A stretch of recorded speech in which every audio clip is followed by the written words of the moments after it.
ଆଜିର ଅନୁଚିନ୍ତା।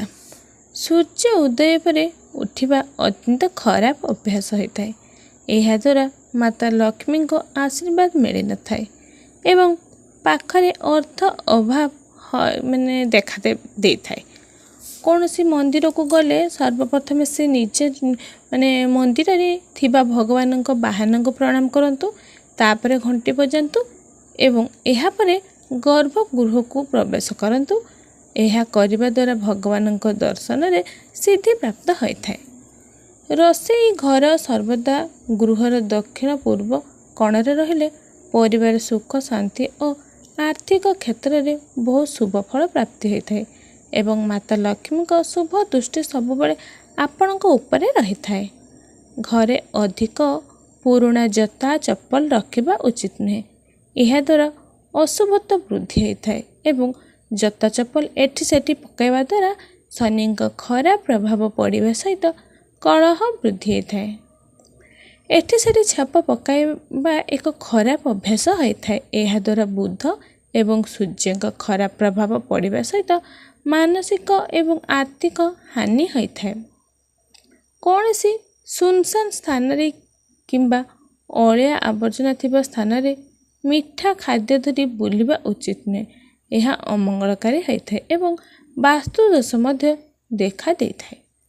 ରାତିରେ ମହିଳାମାନେ କେବେ ବି କେଶ ଖୋଲା କରି ଶୋଇବା ଉଚିତ ନୁହେଁ। ଏହା ଅଶୁଭ ହୋଇଥାଏ ଏବଂ ନକାରାତ୍ମକ ଶକ୍ତି ବୃଦ୍ଧି ପାଇବା ସହିତ ମନ ଅଧିକ ଭାବୁକ ହୋଇଥାଏ। ନିଜର ସୁନା ଗହଣା କେବେ ବି କାହାକୁ ପିନ୍ଧିବାକୁ ଦେବା ଉଚିତ ନୁହେଁ କିମ୍ବା ଅନ୍ୟ ଲୋକଙ୍କ ଗହଣା କେବେ ବି ପିନ୍ଧିବା ଅନୁଚିତ। ଏହା ଅମଙ୍ଗଳକାରୀ ହେବା ସହିତ ସ୍ୱାସ୍ଥ୍ୟ ଖରାପ ହେବାର ସମ୍ଭାବନା ରହିଥାଏ।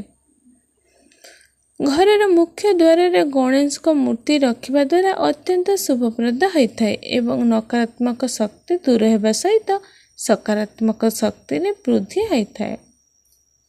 ସନ୍ଧ୍ୟା ସମୟରେ ପୂଜାରେ ସୋରିଷ ତେଲର ଦୀପ ଜଳାନ୍ତୁ ଏବଂ ସେଥିରେ କିଛି ଲବଙ୍ଗ ମଧ୍ୟ ପକାନ୍ତୁ। ଏହା କରିବା ଦ୍ୱାରା ବହୁତ ଶୁଭ ହୋଇଥାଏ ଏବଂ ନକାରାତ୍ମକ ଶକ୍ତି ଦୂର ହୋଇଯାଇଥାଏ। ଘରେ ପୂଜା କରିବା ସମୟରେ କର୍ପୂର ନିଶ୍ଚୟ ଜଳାନ୍ତୁ। ଏହା ଶୁଭ ହୋଇଥାଏ ଏବଂ ଏହା ନକାରାତ୍ମକ ଊର୍ଜାକୁ ନଷ୍ଟ କରି ସକାରାତ୍ମକ ଊର୍ଜାରେ ପରିଣତ କରିଥାଏ। ଘରେ ଯେତେବେଳେ ରୁଟି ତିଆରି କରୁଛନ୍ତି ତାୱା ଉପରେ କିଛି କ୍ଷୀର ଛିଞ୍ଚା ମାରନ୍ତୁ ଏବଂ ପ୍ରଥମ ରୁଟି ଗାଈ ପାଇଁ କାଢ଼ି ରଖନ୍ତୁ। ଏପରି କରିବା ଦ୍ୱାରା ମା ଲକ୍ଷ୍ମୀ ପ୍ରସନ୍ନ ହୋଇଥାନ୍ତି ଏବଂ ଘରେ ଧନ ସମ୍ପତ୍ତି ବୃଦ୍ଧି ହୋଇଥାଏ। ଘରକୁ ଆସୁଥିବା ଭିକାରୀମାନଙ୍କୁ କିଛି ନ ଦେଇ କେବେ ବି ଖାଲି ହାତରେ ପଠାଇବା ଅନୁଚିତ, ନଚେତ୍ ହେବା କାମ ବି ଅଟକି ଯିବ। ଶିବ ପୁରାଣ ଅନୁସାରେ ଯଦି ଜଣେ ବ୍ୟକ୍ତିଙ୍କୁ ହଠାତ୍ ରଙ୍ଗ ଚିହ୍ନିବା ପାଇଁ ଅସୁବିଧା ହୁଏ ଆଉ ସବୁକିଛି ହଠାତ୍ କଳା ଦେଖାଯାଏ, ତେବେ ତାଙ୍କ ମୃତ୍ୟୁ ପାଖେଇ ଆସୁଛି ବୋଲି ଜାଣି ନିଅନ୍ତୁ। ହଠାତ୍ ନୀଳ ରଙ୍ଗର ମାଛି ଆସି ବ୍ୟକ୍ତିଙ୍କୁ ଘେରି ଯାଆନ୍ତି, ତେବେ ତାଙ୍କ ମୃତ୍ୟୁ ଖୁବ୍ ନିକଟରେ ବୋଲି ଜାଣିନେବେ। ନୀଳ ରଙ୍ଗର ମାଛି ମୃତ୍ୟୁକୁ ସୂଚାଇଥାଏ।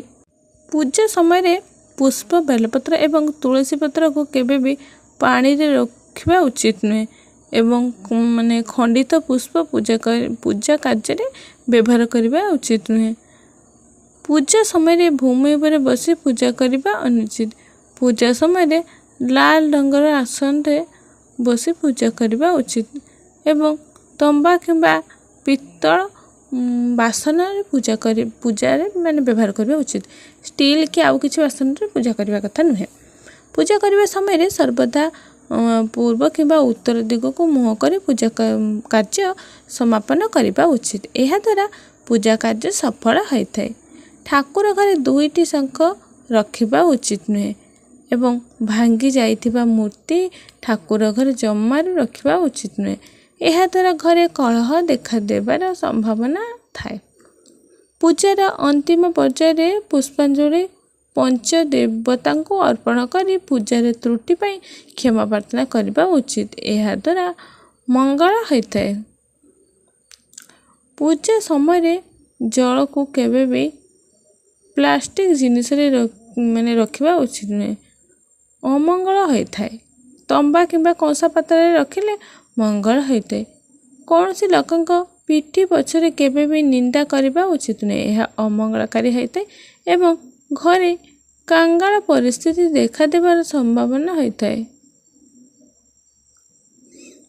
ରାତିରେ ଶୋଇବା ପୂର୍ବରୁ ରୋଷେଇ ଘରେ ବାଲ୍ଟିରେ ପାଣି ଭର୍ତ୍ତି କରି ରଖିବା ଉଚିତ। ଏହା ଅତ୍ୟନ୍ତ ମଙ୍ଗଳକାରୀ ହେବା ସହିତ ଧାର କରଜ ଦୂର ହୋଇଥାଏ ଏବଂ ଚମତ୍କାରୀ ଲାଭ ପ୍ରାପ୍ତ ହୋଇଥାଏ। ଚମତ୍କାର ଭଳିଆ କିଛି ଲାଭ ପ୍ରାପ୍ତ ହେବ। ଘରର ଉତ୍ତର ପୂର୍ବ କଳରେ ଅର୍ଥାତ୍ ଈଶାନ୍ୟ କଳରେ ପାଣି ଭର୍ତ୍ତି କଳସଟିଏ ରଖିବା ଉଚିତ। ଏହା ଅତ୍ୟନ୍ତ ଶୁଭପ୍ରଦ ହୋଇଥାଏ ଏବଂ ମଙ୍ଗଳକାରୀ ହେବା ସହିତ କାର୍ଯ୍ୟରେ ସଫଳତା ମିଳିଥାଏ। ପଇସା ରଖୁଥିବା ସ୍ଥାନରେ କେବେ ବି ଝାଡ଼ୁ ଲଗାଇ କରିକି ରଖିବା ଉଚିତ ନୁହେଁ। ଏହା ଅଶୁଭ ହେବା ସହିତ ଅଯଥା ଖର୍ଚ୍ଚ ବୃଦ୍ଧି ହୋଇଥାଏ ଏବଂ ଅର୍ଥ ସଞ୍ଚୟ ହୋଇପାରିନଥାଏ। ଗାଧୋଇ ସାରିବା ପରେ ଗାଧୁଆ ଘର କବାଟ ଖୋଲା ରଖିବା ଏକ ଖରାପ ଅଭ୍ୟାସ ହୋଇଥାଏ। ଏହାଦ୍ୱାରା ଅମଙ୍ଗଳକାରୀ ହେବା ସହିତ ବ୍ୟବସାୟରେ ଲଗାତାର କ୍ଷତି ହୋଇଥାଏ। ଯଦି ପିଲାମାନେ କାନ୍ଥରେ ଗାର ପକାଉଥାନ୍ତି ତେବେ ତାଙ୍କୁ ରୋକିବା ଉଚିତ। ଏହା ଅଶୁଭ ହୋଇଥାଏ ଏବଂ ଧାର କରଜ ବୃଦ୍ଧି ହୋଇଥାଏ। ରାତିରେ ଅତର ବା ସେଣ୍ଟ ଲଗାଇକି ଶୋଇବା ଏକ ଖରାପ ଅଭ୍ୟାସ ହୋଇଥାଏ। ଏହାଦ୍ୱାରା ଅଶୁଭ ଶକ୍ତି ଆକର୍ଷିତ ହୋଇଥାଏ ଏବଂ ଖରାପ ଶକ୍ତି ମଧ୍ୟ କବଳିତ କରିଥାଏ। ସକାଳୁ ସ୍ନାନ କରିବା ପରେ ଠାକୁର ଘରେ ଗୋଟିଏ ତେଲର ଦୀପ ଓ ଗୋଟିଏ ଘିଅର ଦୀପ ଜଳାଇବା ଉଚିତ। ଏହା କଲେ ମଙ୍ଗଳକାରୀ ହୋଇଥାଏ ଏବଂ ଗୃହରେ ସୁଖ ଶାନ୍ତି ବଢ଼ିଥାଏ।